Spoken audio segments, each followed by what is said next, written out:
faire actuellement, que les gens peuvent faire actuellement, là, maintenant ils sont au courant un peu. Est-ce que tu veux en parler, Marc? Oui, tout à fait. Je crois que c'est le mieux, puis même pour le long terme, c'est de se joindre à un groupe citoyen de votre municipalité ou de la municipalité la plus proche. Parce qu'à l'heure actuelle, que ce soit entre les pays ou entre les municipalités, etc., il y a une solidarité qui se fait au niveau environnemental parce que c'est un problème écologique vraiment important auquel on fait face.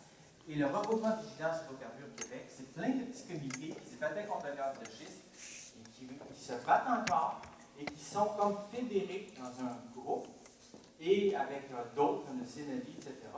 On est justement dans une situation où, avec les groupes environnementaux, il y a un front qu'on appelle le Front commun de la transition énergétique. Donc, en allant vers les organisations, je dirais, plus larges, on a un lien. Mais à la base, la personne qui est chez elle, qui entend les nouvelles, qui des fois se dit qu'est-ce qui se passe, qu'est-ce que je pourrais faire pour Anticosti, mais le plus simple, c'est de se connecter à cette espèce d'arbre-là en se joignant à un comité de vigilance qu'on appelle. Ça porte différents noms. Je sais qu'il y a Alerte Pétrole du Sud, etc. Il y en a qui sont plus axés sur le transport par oléoduc, d'autres qui s'opposent plus au transport par rail, etc. Mais on se rejoint tous. Et le regroupement de vigilance hydrocarbures Québec me semble une bonne porte pour justement agir et avoir un peu de prise sur la situation. Et dans l'action, on se sent toujours mieux que de toujours subir, d'écouter les nouvelles, d'être déprimé, comme on dit. Merci.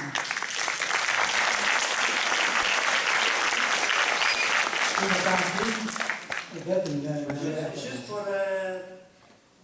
renchérir sur ce que vient de dire Marc, oui, former des comités de citoyens dans chacune de vos municipalités.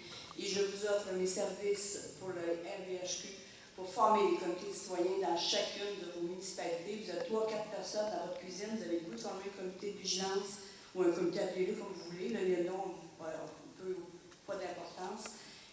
Contactez rvhq.ca. Il y a un lien pour envoyer des messages.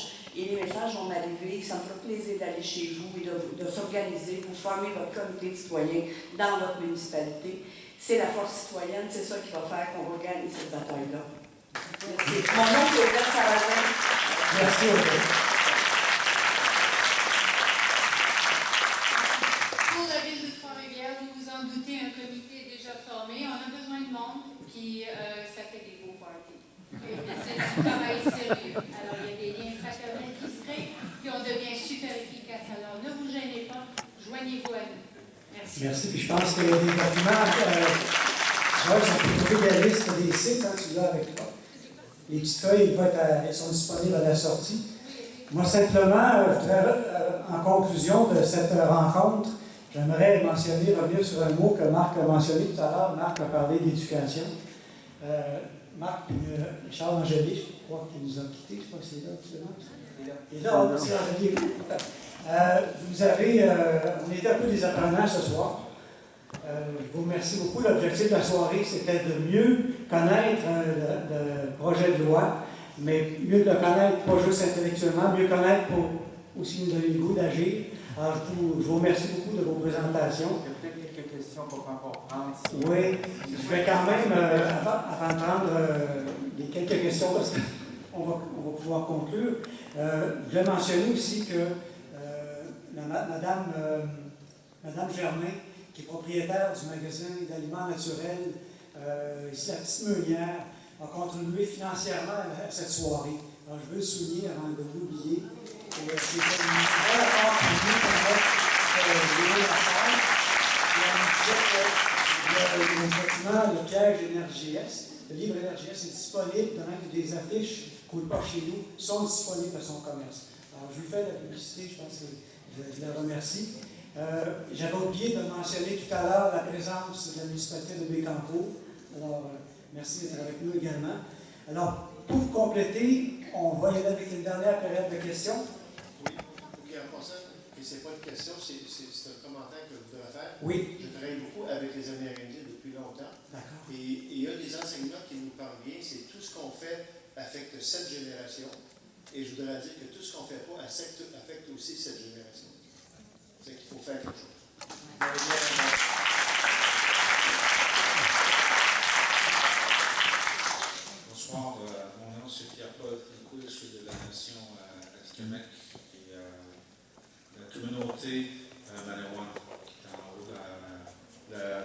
région Lanaudière et les Laurentides. Mais pour nous, le territoire Atikamekw qui touche même Trois-Rivières et on se sent concerné. On nous a perçus comme des êtres, une nation silencieuse. C'est faux. On a milité longtemps contre la déforestation et on a eu des résultats. Et les efforts ne sont pas terminés. Et on parle d'une loi, d'un projet de loi 106. Il y a une chose qu'il ne faut jamais oublier, c'est qu'il y a une loi des lois. C'est la loi de la nature. Elle est beaucoup plus forte que les lois.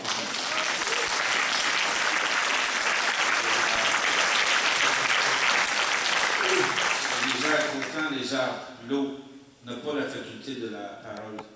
Ils n'ont pas cette faculté-là. Nous, on l'a. On dépend de toutes ces formes de vie-là. Et aujourd'hui, je crois qu'il y a besoin de notre petit coup de main, mais aussi de notre grand coup de cœur. Et on aimerait suggérer à tout le monde qu'on fasse une loi qui va régir les autres lois, au même titre que la Charte des droits et libertés de la personne. Il n'y a aucune loi qui va à l'encontre. Ce serait la Charte des droits de la terre et de l'eau. Il faudrait militer vraiment.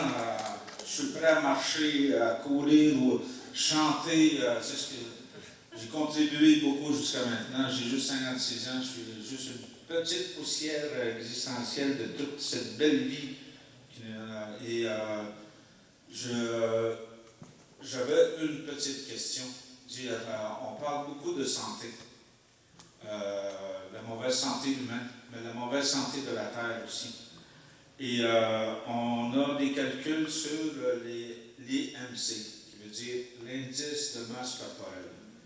Et ce que j'aimerais qu'on formule, puis qu'on a beaucoup d'intelligence, la somme de ça fait une grande intelligence, c'est de dégager une formule qui va nous donner là, un indice de masse carbonique ou notre empreinte écologique. Comment est-ce qu'on peut le mesurer? J'aimerais bien ça le faire. Donc, c'est une suggestion. Et, je sais que moi, je suis venu chanter le 24 juin, la fête des Québécois, des Québécoises. J'ai reçu un chèque de 40 $. C'est pas beaucoup, mais je veux le donner à cet événement-là. Donc, ma musique et ma motivation, ben, elle va jusque-là.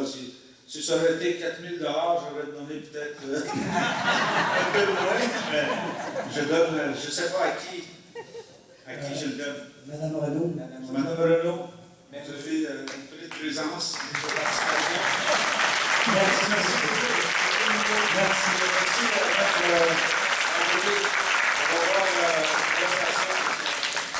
C'est intéressant. Miigwech. On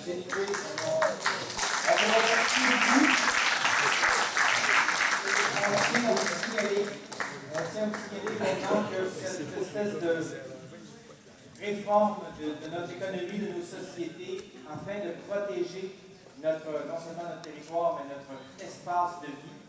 On vous suit tout à fait là-dedans et on espère qu'au niveau international, ça vaut. Il y a beaucoup d'individus qui, dans les années 60, 70, 80, ont mené d'immenses combats pour que, justement, que l'eau soit reconnue comme une propriété collective, etc.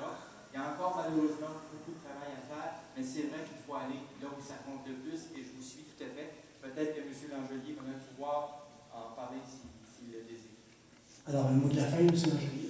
Oui, ce que je veux dire aussi aux personnes qui sont ici, c'est que le mouvement municipal est engagé avec les Premières Nations et le comité de pilotage. Je vous ai parlé tantôt qu'il y avait des municipalités qui réclamaient d'augmenter les distances séparatrices et ce comité est composé de 9 maires-mairesses, dont la mairesse de Vatican dans la région ici.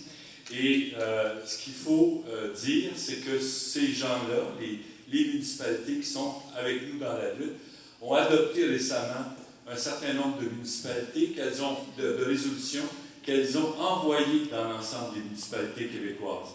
Alors, il y a une première résolution qui dit on veut le retrait du projet de loi 106. Il y a une deuxième résolution qui dit les redevances pétrolières, ce n'est pas une bonne solution pour financer nos municipalités. Il y a une résolution qui dit anti-Costi, ça n'a aucun sens, il faut se lever pour défendre le territoire. Et il y a finalement une résolution qui dit les trains pétroliers, c'est bon sur rail, on n'en veut pas. Alors, ces résolutions-là ont déjà été adoptées par plusieurs municipalités qui l'ont fait parvenir pour le congrès de la Fédération québécoise des municipalités qui va se tenir à l'automne. Et donc, que les citoyens aillent dans leur municipalité, s'assurent d'appuyer leurs élus dans cette lutte-là pour protéger notre eau potable. Et je pense qu'ainsi, en unissant nos élus locaux avec les comités de citoyens, avec la collectivité scientifique, je pense que là, on a des chances de faire reculer le gouvernement. Donc, allez dans vos municipalités, faites un dialogue constructif avec vos élus pour faire en sorte qu'elles s'engagent véritablement, que les élus s'engagent dans cette lutte-là. Merci. Merci, on a déjà entendu. Vous avez à tenir au courant des activités du comité de vigilance hydrocarbures quand M.